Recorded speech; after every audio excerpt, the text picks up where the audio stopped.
the title of what I want to share with you tonight is called Run the Race. Now, it's really, really interesting, the idea of a race, because Paul uses this analogy quite a lot. But whenever you look at it closely, the idea of a race is much, much more prevalent than that.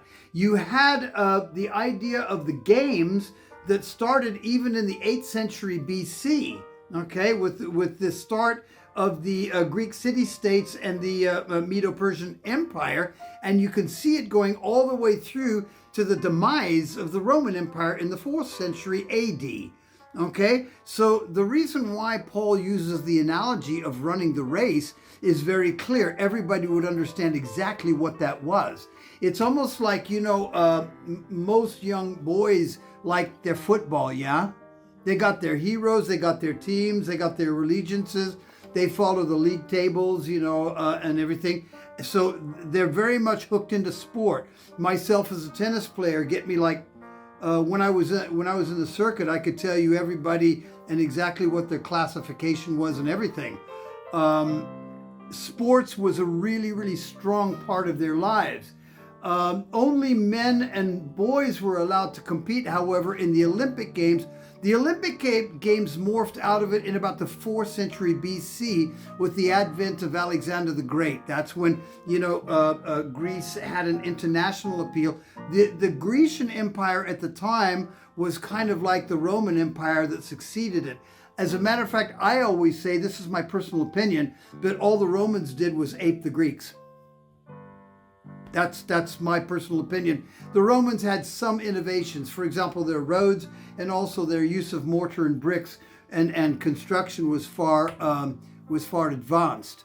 Also with the invention of the keystone, that was quite a big one. But the Romans basically just aped what the Greeks did. Now, a historian could rake me over the coals for that. Great. Praise God for them. And in it, by the same context, the Greeks only aped the Medes and Persian empires. So all of them kind of got on the backs of the other. Okay, so now only men and boys were allowed to compete, but what we didn't know is the women had their games as well every 4 years. It was called the Heraian Games, held in honor of the wife of Zeus, Hera. Okay, so women had their Olympics, and what happened in our modern day is it kind of morphed into now we have women's sections and men's sections, and the Olympics are all under the same banner, okay? Now, whenever you won, you didn't win gold, silver, or bronze medals. You won a laurel wreath, okay, and you wore it to your home where you had a hero's welcome. If you won your particular discipline at the games, you would have a parade in your hometown, in your home city, in your home country. They would throw a big festival, and you were the bee's knees for a little while. Just like if you have someone that wins the World Cup in football, when you come home, the streets of London are lined with people, or whoever wins the World Cup. I remember when the Italians won it in '82, Italy went crazy. So it's a big the deal. Italians everywhere else. Oh my goodness, yes. What's the name called again? H-E? Oh, Heraian, that is Heraean, the Heraian Games. So basically, the reason why Paul uses this analogy of the race is because everybody understood it. Everybody understood that you train, that you discipline yourself, that your focus. The idea that sticks with me more than anything else is the idea of focus. Absolute and complete focus.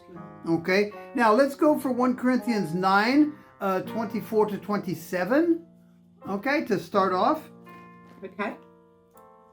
Do you not know that those who run in a race all run, but one receives the prize? Run in such a way that you may obtain it, and everyone who competes for the prize is temperate in all things. Now they do it to obtain a perishable crown, but we for an imperishable crown. Therefore I run thus, not with uncertainty. Thus I fight, not as one who beats the air, but I discipline my body and bring it into subjection, lest when I have preached to others, I myself should become disqualified. Okay, now the one thing that we struggle with a bit with our mentalities is we are thinking that Paul is talking about a competition. And he's using competition as an idea, but not as an attitude. Okay? He says run in such a way, but don't, you're not trying to beat the others. You're staying in your lane. Just like if you're doing track and field, each one of you have a lane, and you don't go outside that lane, right? You stay in your lane. So right, that's an interesting point. The fact that you're saying that you're not competing against others, you are competing only against yourself. yes. It is something, it's self-discipline, it is self, you are trying to get there for yourself, and it doesn't matter how fast or slow the person in the track next to you is going, you've got to try and better your own self, not anybody else's. Now you will find that competition is a concept where many churches fall down. Many churches struggle with this because you can see it almost everywhere, because we have a free market society, a capitalist society, which is not a bad thing. I'm not saying it is, but oftentimes people will transfer that same competitive attitude in the churches, as if getting responsibility or recognition is proof that you are superior to the others. So this is why I'm careful to say that the Apostle Paul is very much not talking about competing with others, okay? He's talking about running your race with focus, okay? This is why he says, he exercises self-control. That means we have to train. We have to figure out what is the best way to do the sport that we're doing. Then he says, I don't beat the air, meaning he has a target. He has a goal. One of the things that's very, very difficult, especially with young people, is to make them see targets and goals. As a classroom teacher, this was something that was very important to me, to make sure that they understand what I am asking them for. What is their target? What are they trying to reach? And my job, which is one of the harder parts of my job, was to make it reachable. Because if you set up targets and goals and the person feels like they can never attain to it, then what happens? They just give up. They get discouraged, don't they? So that's an important point. Now, another thing, he says you've got to compete according to the rules. You can't just do whatever you want to do. It has to be done a certain way. Jesus had a very good way of saying this when he said the one in John, I believe it's John chapter 10, the one that comes over the fence and doesn't come through the sheepfold. This is the thief and the liar or the cheater. You have to come through the gate of the sheep pen. Okay, so there are basically you have to come through Jesus Christ. You can't come through Buddha or through any other or through Islam or anything else. Jesus Christ says, I am the way, the truth, and the life. I'm the way. So there are things that lead to it. There are things that do not. Okay, let's go for Galatians 5, verses 7 to 9, please. You are running the race so well. Who has held you back from following the truth? It certainly isn't God, for he is the one who called you to freedom. This false teaching is like a little yeast that spreads through the whole batch of dough. Okay, so now the Apostle Paul also tells us, now keep in mind, we are always relating this to our walk in the Lord, because I like to look at our lives as we started at this point. We were born, then we were born again. Okay, then when we have this second birth, which we've had, then what does the trajectory look like from the time of our rebirth until the time when we go home to be with the Lord? See, we have to always remember the context that I'm speaking in. That has something to do with our life. Our lives also, there are things that we can't just do whatever we want. We also need discipline, don't we? And discipline means put aside what you feel and do what you know is necessary to be done because you are focused on your goal, you see. Now, I don't find it any easier than any of you do to put aside my feelings or my predispositions and do something I don't want to do. But that's where discipline comes in. I've got to checkmate my body. And we're going to see more of that a little later. Now, the Apostle Paul is very, very wise in telling us, okay, there's some things that are going to hinder you here. Okay? In this particular case, he talks about false teachers. Watch out for false teachers and watch out for false teaching. Now, the problem is this.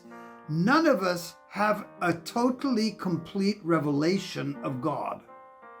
I think we all have a pretty clear, basic revelation of God. But there may be some things that we do not understand yet, or things that we haven't learned yet. All will become clear when we put off this body and we do go up to meet with the Lord, but it's not yet, is it? So in virtue of Philippians, I think it's chapter 4, he says, work out your salvation with fear and trembling. Work it out.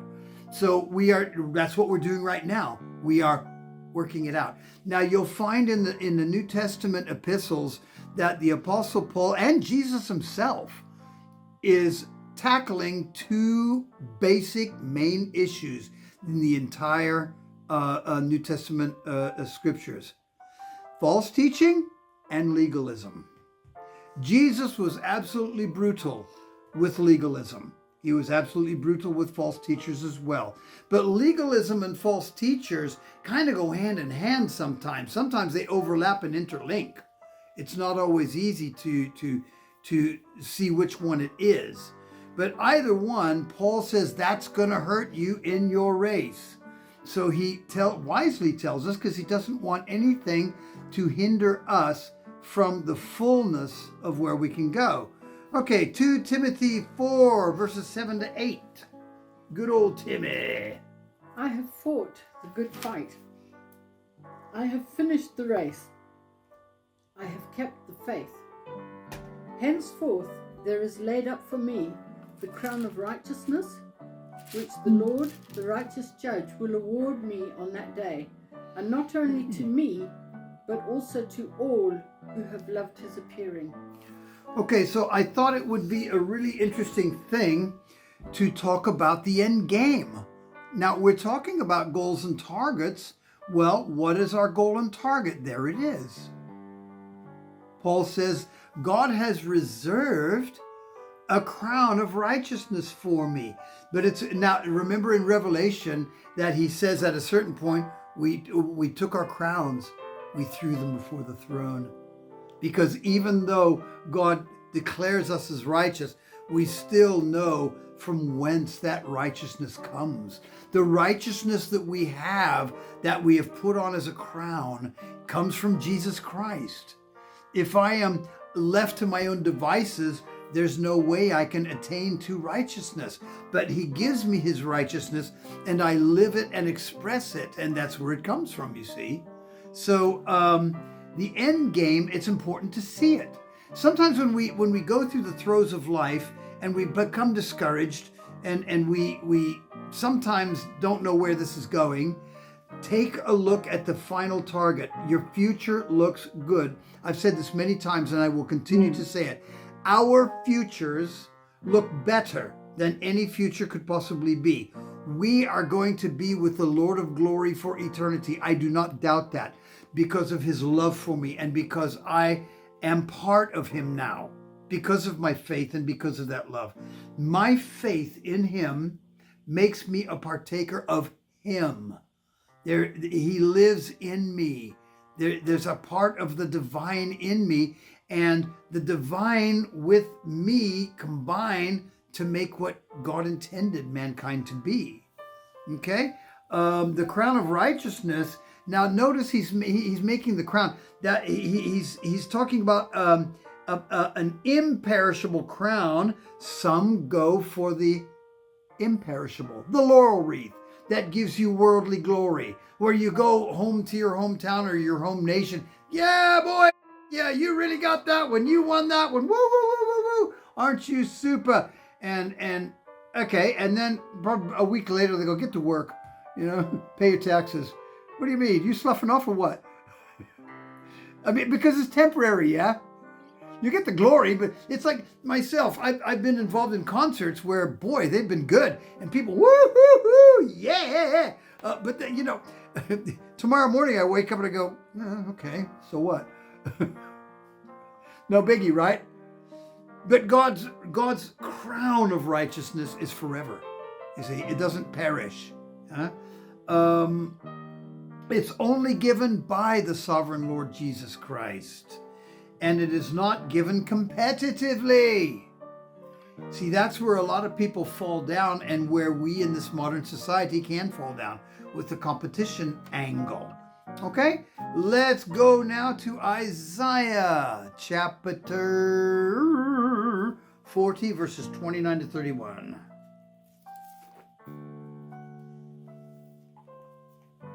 He gives power to the faint, and to him who has no might he increases strength. Even youth shall faint and be weary, and young men shall fall exhausted. But they who wait on the Lord shall renew their strength. They shall mount up with wings like eagles. They shall run and not be weary. They shall walk and not faint. Okay, let's take this apart kind of verse by verse. He gives strength to the weary. Well, how many of us are weary sometimes? Okay, us, all of us. We had our boys and Kim for 6 days. I really enjoyed it. It was fantastic. But boy, I'm tired, because you got the two boys that are 11 and 13, and they're all manner of energetic, yeah. And then there's Kim that's trying to keep a lid on this, or trying to direct the energy. And I it was wonderful. I was able to connect with the boys really, really well, and take a lot of load off her, and even give her a rest sometimes. But I tell you what, it takes it out of me. It was very, very tiring. But God gave me the strength, and He gave me the insight to reach into these young boys' hearts and really be able to come alongside them and have fun with them. To the point where I even with my nephew, my great nephew, we worshiped God for an hour together. How about that? Oh, pretty cool, huh? That's good. Yeah, he took out his guitar and I took out mine, and Wow. it was fantastic. Wow. Now, in verse 30, here we are at our various ages, okay? He says, the youth grow weary, and even the vigorous young men stumble badly. It's kind of a myth that we look back at the young people and think, well, they just, they bounce and they just never get tired. Yes, they do. I remember being really tired when I was young. I remember, after a couple of tennis tournaments and stuff, I was spent. Or even after doing a concert. I used to play gigs where I'd go from maybe 9 o'clock at night till 2 in the morning, and you'd have to set up all your equipment before that, and then you'd have to break it down at the end. So you didn't get home. We had to hire a 5-ton to move, and we usually crawl into bed about 5 or 6 in the morning. And I used to get tired. Yeah, real tired. The only thing I will say, though, is young people will recuperate faster than we yeah, do. you bounce back. That's just the truth. But When you're old, you just get ill. yeah, but then he says, those who wait on the Lord will gain new strength. So waiting on the Lord, what does that mean? That means looking to the Lord for our strength. Now, yet is a conjunction kind of like but. In the Bible, when you say yet or when you say but, that means, whoa, watch out. Something's going to happen, because you just came off of a dependent clause and you're going into the answer to the dependent clause. Okay? So he says, yet will those who wait on the Lord gain new strength. Now, what does that mean, new strength? Let's talk about Isaiah. No, not Isaiah, excuse me. What's his name? Elijah. When he was with the being fed by the raven, and then somehow he got some cakes made for him by the angel, and that lasted for 40 days. And not only did it last for 40 days, I believe that when the rain started to fall, he outran Ahab's chariot. Now, a horse can probably get up to speeds of about 30 miles an hour, I think. You might correct me on that. 25 or 30, I'm not sure. But okay, I would have said 30 of a real fast horse. And the maximum I think that a man can run is probably about 15. It's not actually hugely fast, but to us it is. But so he's outrunning Ahab's horse and chariot. Okay. Now then he says they're going to mount up with wings like eagles. You know, I love that analogy too. You got the wings spread out and just kind of riding the waves. And it's not like me when I was ice skating on Friday. You would have had a great laugh. I was, yeah. Okay.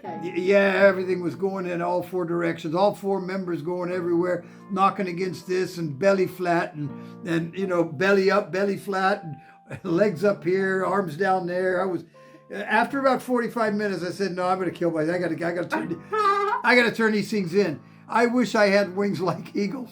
You know, because they just so, every tiny little muscle just moves just a tiny little bit, you know, and they just soar. It's just so beautifully poetic in the motion. I'd like to fly like a bird in the silent night, whose great beauty is flight. That's an authentic Gentis lyric, by the way. That's beautiful. Thank you. Mm. It comes That's from a lovely. piece of music I wrote years ago called The Flight of Icarus. So anyway, Lovely. he does, thank you, my dear. That's one of my favourite stories. Yeah, mine too. So whenever we're running, keep in mind that think of it like a long distance run. Let's think of it like a marathon, not like a short distance sprint, because there'll be times when you have to slow yourself down. You have to get a rhythm. Sometimes, like if you're maybe half a kilometer from the end and you see you can get a first place or something, or a higher place in the classification, you know, you'll give it that extra But whenever you're starting out, you don't want to just go all out right away. There are two philosophies with that type of thing. There's the runner that gets a huge lead right at the start and then tries to pace himself and outpace everybody. And there's the other one that starts very, very gradually and gets a rhythm and builds up and builds up. Now, it's been my experience that most of the races are won by the one who goes gradually and builds it up, not by the one who gets a huge lead right away and then, you know, flags out at the end. As a matter of fact, you can almost see it happening when you see that tactic.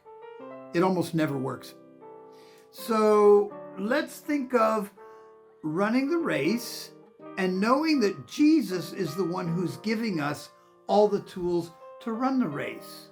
And also we're going to have all of the dispositions that a race will have. Sometimes you'll see people passing you, or you'll be passing people. Sometimes you'll feel like you're not getting enough air. Sometimes you feel that euphoria when you have the air, you know, going in your lungs and stuff. I don't know if anybody has been a runner, you get this sometimes. And the focus, the razor focus on the finish line, absolutely focused. Almost like when you see a dog that loves to chase a tennis ball. You know, you hold that ball up and boy, they'll stare a hole through that tennis ball. You throw it and they'll know exactly where it went, even if you try and fool them. Their focus is just really, really good. That's the focus that we need to have whilst running this race. And if our focus falters, then obviously our race is going to falter. Or if we don't train ourselves. That's what we're doing right now. We're on the training ground, aren't we? We're kind of lifting weights and, you know, doing our gym machines and stuff like that to get our bodies nice and fit so that we can run the race, okay? Nice short message, yeah? Is that all right? Very good, Larry. Thank you. Okay. I don't want to belabor it because that's